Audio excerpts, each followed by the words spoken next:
Forget square foot gardening. This genius planting method changes everything. Hey there, SoilSage family. If you've been hanging around the gardening world for a while, you've probably heard the buzz around square foot gardening. It's neat, it's tidy, it promises maximum yields in minimal space. Sounds perfect, right? Well, not exactly.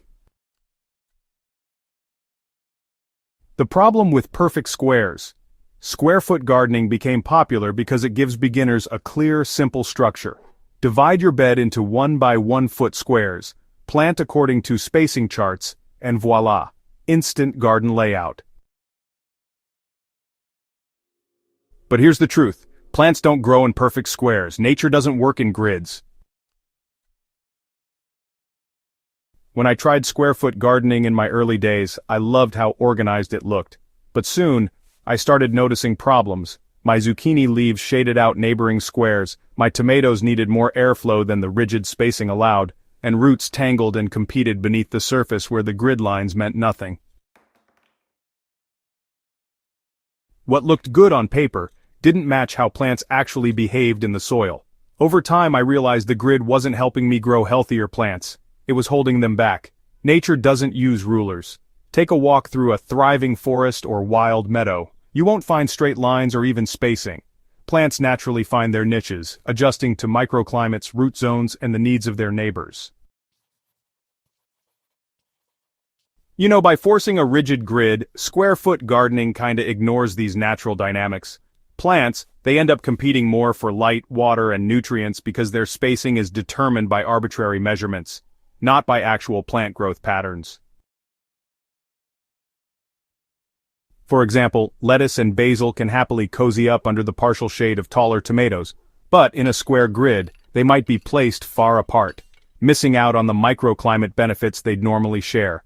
Or worse, big leafy plants like squash get crammed next to delicate herbs, smothering them. Gardening gets a lot easier when you work with plant behavior, not against it. A better way is flexible layered planting, so what's the alternative?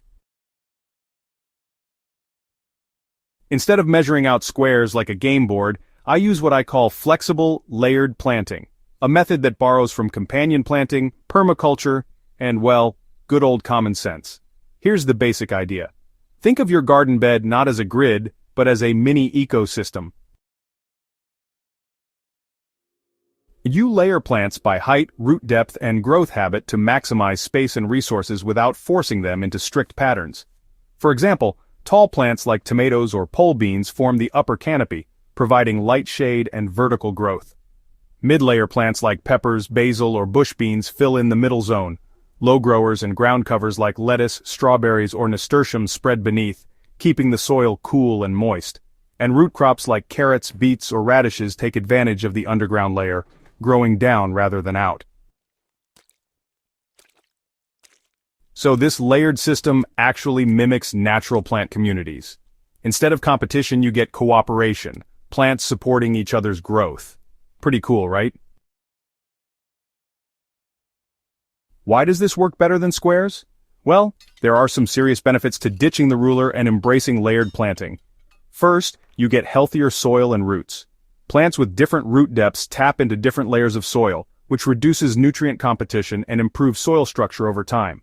Second, you get better moisture retention. Ground covers help reduce evaporation while deeper-rooted plants bring moisture up from below. This natural teamwork means you actually water less often. Third, you get more resilience. Layered gardens are way less prone to pests and diseases. Diverse plantings confuse pests, attract beneficial insects, and create these little microclimates that help stabilize temperature swings. And fourth, you get higher yields. Believe it or not, you can fit more food into a flexible layered garden than into a rigid square-foot bed. By using vertical space and companion pairings wisely, you're really making the most of every inch. So let me give you a practical example from my own SoilSage garden. I call it my tomato basil carrot bed, and honestly, it's one of my favorite setups. One of my favorite combos is tomatoes, basil, and carrots all together in a single raised bed. Here's how it works. Tomatoes go in first, spaced naturally about 2 feet apart. That gives them enough airflow and plenty of room to spread out. Then, around their base, I plant basil. Basil just loves the partial shade from the tomato foliage and its scent actually helps repel some pests. Now, in the gaps between, I sow carrot seeds. Carrots grow slowly, deep down in the soil, and they really don't compete much with the basil or tomatoes. It's a super efficient use of space and resources. The result? A thriving, layered mini ecosystem. My tomatoes produce abundantly, basil grows bushy and aromatic, and carrots fill in the underlayer beautifully. All in the same space that square-foot gardening would have awkwardly divided into mismatched squares. Tips to make the switch. If you've been using square-foot gardening, don't worry. You don't have to tear out your beds, you just need to rethink your layout. Here are some quick tips. Start observing your plants. Watch how they naturally spread, shade, and interact. Let this guide your planting patterns. Plant in clusters or guilds, not rows. Group compatible plants together rather than spacing them evenly. So, here's a tip. Use vertical supports. Trellises, stakes, and cages let you layer upwards without crowding, which is just awesome for saving space. And, mulch generously. Mulch acts like living ground cover, keeping your soil moist and reducing weeds while you figure out your new system. Keep experimenting. Gardening is, part science, part art. Don't be afraid to try new combinations until you find what actually works for your climate and soil. Think ecosystem, not chessboard. When you stop forcing your garden into square patterns, something magical happens. You stop managing a puzzle and start nurturing a living ecosystem. Your plants will thank you by growing stronger, your soil will stay healthier, and honestly, you'll enjoy gardening more.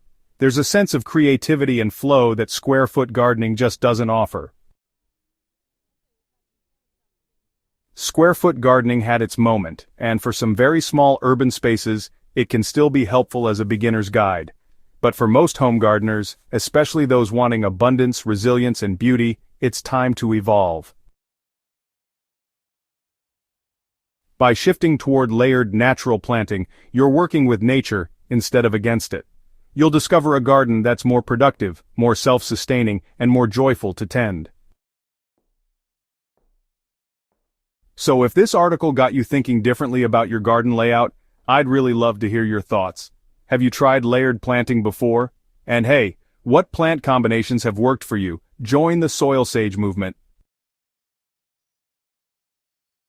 Hey there, drop your experiences in the comments and don't forget to subscribe to SoilSage Chronicles for more no-fluff, real-world gardening wisdom.